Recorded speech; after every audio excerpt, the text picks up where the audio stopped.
میرے اور آپ کے آقا و مولا وہاں تک پہنچے ہیں جہاں کسی کا خیال بھی نہیں پہنچ سکتا۔ کوئی فلک تے رہ یار گیا، کوئی جا سدرا تے ہار گیا، ایک کالیاں زلفاں والا سی جڑا عرش تو بھی لنگ پار گیا۔ اتنا عروج کائنات میں حضور علیہ السلام سے پہلے نہ کبھی کسی کو ملا، نہ حضور کے بعد کسی کو ملا۔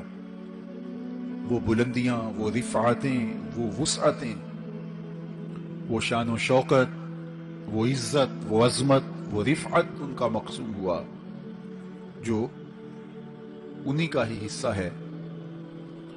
اور اللہ تعالیٰ جل شانہ نے اتنا نوازا کہ کوئی کمی باقی نہیں رہی، اور حضور کے صدقے سے اس امت کو بھی نواز دیا گیا، بخشش کا وعدہ دے کر اس امت کے لیے 50 نمازوں کا تحفہ دے کے، جو بعد میں سمٹ کے 5 رہ گئی، اور خواتین سورہ بقرہ عطا کر کے اس امت کے دردوں کا درمان کیا اور انہیں سکون اور قرار کی دولت نصیب فرمائی۔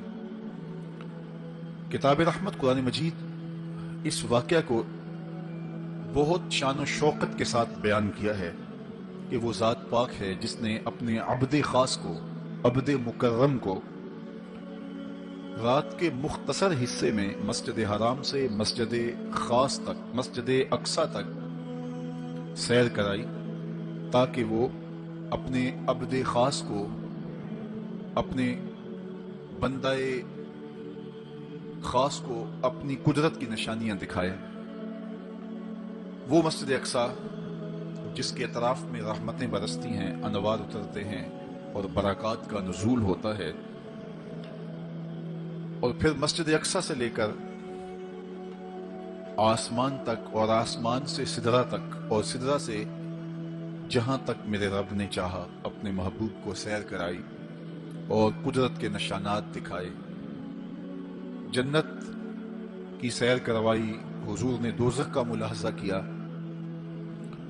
مسجد اقصی میں نبیوں کی امامت کروائی، بیت المعمور میں اللہ کے محبوب کی جلوہ گری ہوئی، انبیاء علیہم السلام سے ملاقاتیں ہوئیں، اور سب سے بڑھ کر اللہ نے اپنے محبوب کو اپنا دیدار عطا فرمایا۔ اب اس سرعت کے ساتھ، جس تیزی کے ساتھ حضور علیہ السلام تشریف لے گئے کہ رات کا مختصر حصہ تھا، قلیل وقت میں حضور گئے بھی ہیں اور آئے بھی ہیں، اور یہ ایک بہت بڑا امتحان تھا لوگوں کے لیے۔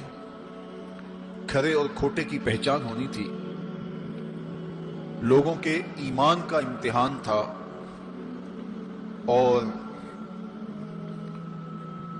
کفار نے اس پہ بہت ساری باتیں کی، اور ان کے ماننے میں یہ بھی نہیں آتا تھا کہ مسجد حرام سے مسجد اقصی تک کیسے گئے۔ ابو جہل نے گلی گلی جا کے پروپیگنڈا کیا کہ ہمارا کون سا مسجد اقصی میں آنا جانا نہیں ہے، تو 1 مہینہ جاتے ہوئے لگتا ہے، 1 مہینہ آتے ہوئے لگتا ہے، تو چھو کے بھی آنا ہو تو 2 ماہ چاہیے، اور یہ رات کے مختصر وقفے میں وہاں سے ہو کر آنے کی بات کر رہے ہیں، تو یہ کیسے ہم تسلیم کریں، یہ باتیں کیسے مان لیں؟ تو وہ مسجد حرام سے لے کے مسجد اقصی تک حضور علیہ السلام کے جانے اور آنے کو نہیں مانتے تھے، اور ماننے والوں نے کہا سر عرش بھی گئے ہیں اور واپس آئے ہیں، ہم اسے بھی مانتے ہیں۔ ابو جہل نے گلی گلی جا کے کہا، اور اس نے یہ سمجھا کہ یہ میرے ہاتھ ایک چیز آ گئی ہے جس سے میں لوگوں کو حضور سے دور کر سکوں، اور وہ پوچھتا پھرتا تھا بتاؤ یہ بات ماننے میں آتی ہے؟ اچانک حضرت ابو بکر صدیق رضی اللہ تعالیٰ عنہ سے ملاقات ہو گئی، تو کہا ابو بکر تم ہی بتاؤ، اگر کوئی کہے کہ رات کے مختصر حصے میں گیا بھی ہوں اور پلٹ کے بھی آیا ہوں تو یہ بات ماننے میں آتی ہے؟ تو فرمایا بالکل ماننے میں نہیں آتی، چھو کے بھی آنا ہو تو 2 ماہ چاہیے۔ سمجھا لوہا گرم ہو گیا، اب چوٹ پورے ٹکانے پہ بیٹھے گی، تو کہنے لگا کہ پھر جن کا کلمہ تم پڑھتے ہو انہوں نے یہ دعویٰ کیا ہے۔ تو حضرت ابو بکر صدیق فرماتے ہیں کہ وہ اس سے بھی عجیب کرے تو میں وہ بھی ماننے کو تیار، وہ تو آسمان کی خبریں دیتے ہیں، ہم وہ بھی مانتے ہیں۔